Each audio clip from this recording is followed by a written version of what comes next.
नमस्कार मित्रों, the reader 15 के ऑडियो पॉडकास्ट में एक बार फिर से आप सभी का स्वागत है। आज मैं फिर आपको लेकर चलूंगी एक अद्भुत यात्रा पर।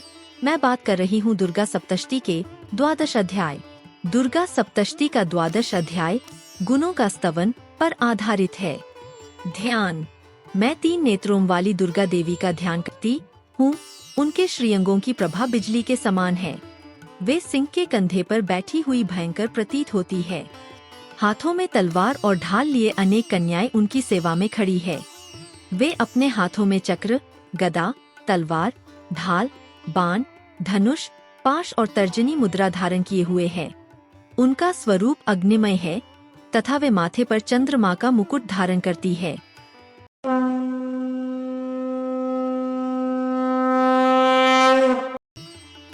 देवी बोली, देवताओं, जो एकाग्रचित होकर प्रतिदिन इन स्तुतियों से मेरा स्तवन करेगा, उसकी सारी बाधा मैं निश्चय ही दूर कर दूंगी। जो मधुकैटभ का नाश, महिषासुर का वध तथा शुंभ निशुंभ के संहार के प्रसंग का पाठ करेंगे तथा अष्टमी, चतुर्दशी और नवमी को भी जो एकाग्रचित हो भक्ति पूर्वक मेरे उत्तम महात्म्य का श्रवण करेंगे, उन्हें कोई पाप नहीं छू सकेगा। उन पर पाप जनित आपत्तियां भी नहीं आएंगी। उनके घर में कभी दरिद्रता नहीं होगी तथा उनको कभी प्रेमीजनों के विछोह का कष्ट भी नहीं भोगना पड़ेगा। इतना ही नहीं, उन्हें शत्रु से, लुटेरों से, राजा से, शस्त्र से, अग्नि से तथा जल की राशि से भी कभी भय नहीं होगा। इसलिए सबको एकाग्रचित होकर भक्तिपूर्वक मेरे इस महात्म्य को सदा पढ़ना और सुनना चाहिए। यह परम कल्याणकारक है। मेरा महात्म्य महामारीजनित समस्त उपद्रवों तथा आध्यात्मिक आदि तीनों प्रकार के उत्पातों को शांत करने वाला है। मेरे जिस मंदिर में प्रतिदिन विधि पूर्वक मेरे इस महात्म्य का पाठ किया जाता है, उस स्थान को मैं कभी नहीं छोड़ती। वहाँ सदा ही मेरा सन्निधान बना रहता है। बलिदान, पूजा, होम तथा महोत्सव के अवसरों पर मेरे इस चरित्र का पूरा पाठ और श्रवण करना चाहिए। ऐसा करने पर मनुष्य विधि को जानकर या बिना जाने भी मेरे लिए जो बलि पूजा या होम आदि करेगा, उसे मैं बड़ी प्रसन्नता के साथ ग्रहण करूंगी। शरत काल में जो वार्षिक महापूजा की जाती है, उस अवसर पर जो मेरे इस महात्म्य को भक्ति पूर्वक सुनेगा, वह मनुष्य मेरे प्रसाद से सब बाधाओं से मुक्त तथा धन, धान्य एवं पुत्र से संपन्न होगा। इसमें तनिक भी संदेह नहीं है।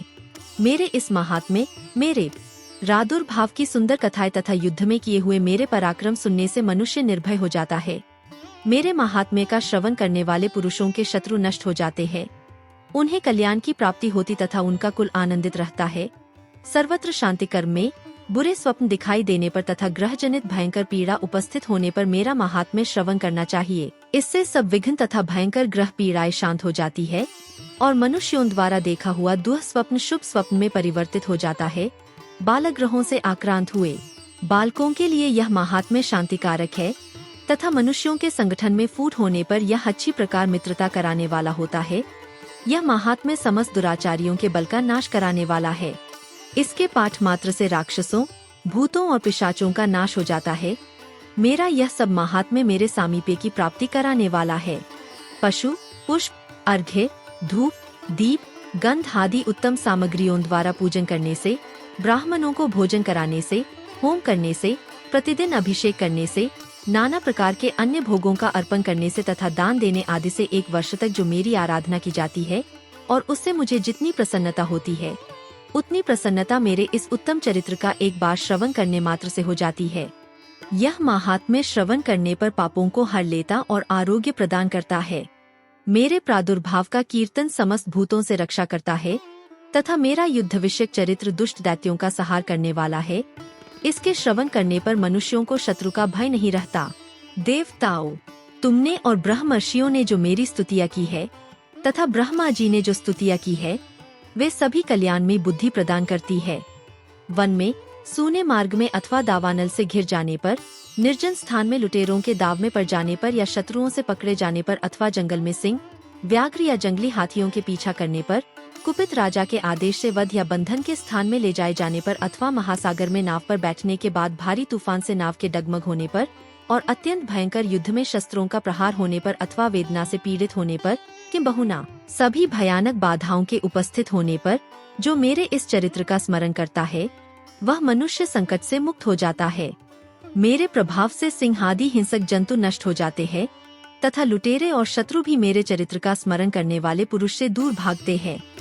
ऋषि कहते हैं, यूं कहकर प्रचंड पराक्रम वाली भगवती चंडिका सब देवताओं के देखते देखते वहीं अंतर्धान हो गयीं। फिर समस्त देवता भी शत्रुओं के मारे जाने से निर्भय हो पहले की ही भांति यज्ञ भाग का उपभोग करते हुए अपने अपने अधिकार का पालन करने लगे। संसार का विध्वंस करने वाले महाभयंकर अतुल पराक्रमी देवशत्रु शुंभ तथा महाबली निशुंभ के युद्ध में देवी द्वारा मारे जाने पर शेष दैत्य पाताल लोक में चले आए। राजन, इस प्रकार भगवती अंबिका देवी नित्य होती हुई भी पुनः पुनः प्रकट होकर जगत की रक्षा करती है। वे ही इस विश्व को मोहित करती, वे ही जगत को जन्म देती तथा वे ही प्रार्थना करने पर संतुष्ट हो विज्ञान एवं समृद्धि प्रदान करती है। राजन, महाप्रलय के समय महामारी का स्वरूप धारण करने वाली वे महाकाली ही इस समस्त ब्रह्मांड में व्याप्त है। वे ही समय समय पर महामारी होती और वे ही स्वयं अजन्मा होती हुई भी सृष्टि के रूप में प्रकट होती है। वे सनातनी देवी ही समयानुसार संपूर्ण भूतों की रक्षा करती है। मनुष्यों के अभ्युदय के समय वे ही घर में लक्ष्मी के रूप में स्थित हो उन्नति प्रदान करती है और वे ही अभाव के समय दरिद्रता बनकर विनाश का कारण होती है। पुष्प, धूप और गंध आदि से पूजन करके उनकी स्तुति करने पर वे धन, पुत्र, धार्मिक बुद्धि तथा उत्तम गति प्रदान करती है। इस प्रकार श्री मार्कंडेय पुराण में सावर्णिक मनवंतर की कथा के अंतर्गत देवी महात्म्य में फलस्तुति नामक 12वां अध्याय पूरा हुआ। दोस्तों, यदि आपको हमारी वीडियो पसंद आई हो तो आप अपने विचार कमेंट बॉक्स में जरूर व्यक्त करें और इसके साथ ही लाइक, शेयर और सब्सक्राइब करना ना भूलें।